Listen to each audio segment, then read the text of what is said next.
إن الحمد لله نحمده ونصلي على رسوله الكريم أما بعد أعوذ بالله السميع العليم من الشيطان الرجيم من همزه ونفخه ونفاسه بسم الله الرحمن الرحيم ولقد استهزئ برسل من قبلك فأمليت للذين كفروا ثم أخذتهم فكيف كان عقاب۔ ترجمہ قرآن کے سبق میں آج انشاءاللہ سورۃ الرعد آیت نمبر 32 سے ہم پڑھیں گے۔ وَلَقَدِ اسْتُهْزِئَ، اور البتہ تحقیق، استہزیہ مذاق اڑایا گیا، برسول من قبل، کئی رسولوں کا آپ سے پہلے، فَأَمْلَيْتُ لِلَّذِينَ، پھر ہم نے مہلت دی ان لوگوں کو جنہوں نے کفر کیا، ثُمَّ أَخَذْتُهُمْ، پھر ہم نے پکڑ لیا ان کو، پھر کیسے تھا ہمارا عذاب، پھر ہماری سزا کیسے تھی۔ اللہ تعالیٰ نبی کریم صلی اللہ علیہ وسلم کو تسلی دینے کے لیے کہہ رہے ہیں کہ یہ لوگ آپ کا مذاق اڑاتے ہیں تو آپ سے پہلے بھی رسولوں کا مذاق اڑایا گیا ہے، ابھی ان کو ہم نے مہلت دی، ہم نے ان کو بھی مہلت دی تھی جو پہلے مذاق اڑانے والے تھے، پھر جب ہم نے پکڑا تو پھر ہمارا عذاب، ہماری جو سزا تھی وہ کیسے تھی، ذرا وہ پہلی تاریخ تو پڑھ کے دیکھو۔ قوم عاد، قوم سمود، وہ بڑے بڑے اپنے آپ کو طاقتور کہنے والے کہاں ہیں، وہ فرعون کدھر ہے، پھر ہماری سزا کیسے تھی اور کتنی سخت تھی، ہماری پکڑ جب آتی ہے پھر کوئی بچ نہیں سکتا۔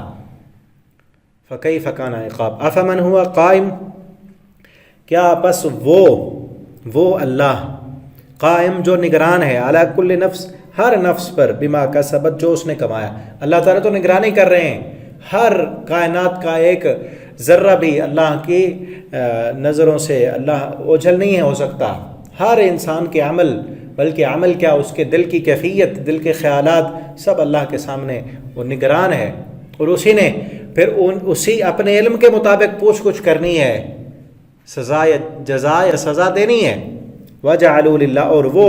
جنہوں نے بنایا اللہ کے لیے شریک، قُلْ سَمُّوهُمْ، آپ ان سے کہیں تم نے ان کے نام رکھے ہیں، ام تُنَبِّئُونَ، یا تم خبر دیتے ہو اس کی، بما، اس کی، لا یعلم، جو وہ نہیں جانتا، فی الارض، زمین میں، یا تم اللہ تعالیٰ نے تو نہیں کہا کہ یہ میرے شریک ہیں، مجھ تک پہنچنا ہے تو پہلے ان کے واسطے ڈالو یا ان کے واسطے سے میرے پاس آؤ، اللہ تعالیٰ نے تو نہیں کہا۔ اللہ تعالیٰ کو ایسی بات کی خبر دیتے ہو جو وہ نہیں جانتا۔ ام بظاہر من القول، یا کوئی ظاہری بات تم کرتے ہو، بل زین للذین کفروا، بلکہ مزین کر دیا ان لوگوں کے لیے جنہوں نے کفر کیا، مکرہم، ان کی تدبیریں، ان کے مکر، شیطان نے ان کے جو ہے گمان، ان کے اپنے خیالات کو مزین کر کے ان کے سامنے رکھ دیا کہ ایسے کر دو تو ایسے ہو جائے گا، اور جھوٹی مثالیں کہ دنیا میں جو ہے بڑے لوگوں کے پاس جانے کے لیے پہلے سفارشوں کی ضرورت ہوتی ہے، تو اللہ تعالیٰ کے پاس جانے کے لیے سفارشی تیار کر لو، کیونکہ دنیا کے حکمران تو ظالم ہیں، بڑے لوگوں کو قریب نہیں آنے دیتے، کہ اللہ کے ہاں بھی ویسے ہوگا، اللہ کے ہاں تو ایسے معاملہ نہیں ہے، یہ تو ظلم ہے نا، کہ دنیا کے بڑے چھوٹوں کی بات نہیں سنتے، واسطے اور وسیلے درمیان میں ڈالنے پڑتے ہیں، پھر بندہ آگے جا کے پہنچتا ہے، یہ تو ظلم ہے نا، اللہ کے ہاں یہ نہیں ہے۔ اور یہی ان کے گمان شیطان نے مزین کر کے ان کے سامنے رکھے ہیں۔ دیکھو دنیا کے بڑے لیڈر سے ملنے کے لیے پہلے چھوٹوں کا سہارا لینا پڑتا ہے، اسی لیے اللہ تعالیٰ کے پاس پہنچنے کے لیے بھی پہلے یہ وسیلے بنا لو، واسطے بناؤ۔ اللہ تعالیٰ نے تو نہیں کہا کہ میں ایسے ہوں، بلکہ اللہ تعالیٰ نے تو فرمایا اذا سألک عبادی انی فانی قریب، جب میرے بندے میرے بارے میں سوال کریں ان سے کہو میں قریب ہوں، ٹھیک ہے نا۔ وَصُدُّوا عَنِ السَّبِيلِ، شیطان نے ان کے لیے مزین بھی کیا ہے اور انہیں سیدھے راستے سے روکا بھی ہے۔ وَمَن يُضْلِلِ اللَّهُ فَمَا لَهُ مِنْ هَادٍ، اور جسے اللہ گمراہ کر دے اس کے لیے کوئی آپ کو ہادی نہیں ملے گا، کوئی رہنما نہیں ملے گا۔ اور اللہ تعالیٰ کسے گمراہ کرتے ہیں، پیچھے ہم 2-3 سبق پہلے پڑھائے ہیں، اللہ اسے ہدایت دیتے ہیں جو رجوع کرے اللہ کی طرف، اور جو انسان ہدایت کی راہیں جو اللہ نے دی ہیں، ہدایت کے اسباب جو اللہ نے مہیا کیے ہیں، ان راہوں پر نہ چلے، ان اسباب کو استعمال نہ کرے، بلکہ ٹھکراتا ہی رہے اپنے دنیا کے مفادات کے لیے،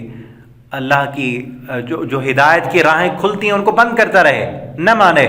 دنیا کی طرف آئے، پھر اللہ تعالیٰ اس کو جو دی ہے ہدایت کی توفیق، صلاحیت، وہ ختم کر دیتے ہیں، ٹھیک ہے نا۔ پہلے بھی میں نے کئی دفعہ کہا ہے، اللہ نے جتنی صلاحیتیں دی ہیں ان صلاحیتوں کو اگر ہم استعمال نہ کریں تو صلاحیت اللہ ختم کر دیتے ہیں، یہی ہوتا ہے معنی اس کا۔ اللہ نے دیکھنے کی صلاحیت دی، چلنے کی دی، کوئی انسان نہ دیکھے، آنکھوں میں پٹی باندھ لے تو وہ اندھا ہو جائے گا، نہ سنے، کانوں میں روئی ٹھونس لے تو وہ بہرا ہو جائے گا، نہ چلے، لیٹا رہے سیدھا تو اس کی ٹانگیں کام کرنا چھوڑ دیں گی، کیونکہ اللہ نے دی ہے صلاحیت، اس کو استعمال کریں گے تو وہ صلاحیت بڑھتی رہے گی. اسی طرح حق قبول کرنے کی جو صلاحیت اللہ نے اندر رکھی ہے، فَأَلْهَمَهَا فُجُورَهَا وَتَقْوَاهَا، الہام کیا ہے فطرت اللہ التی فطر الناس علیہ، اس کو کوئی استعمال نہ کرے،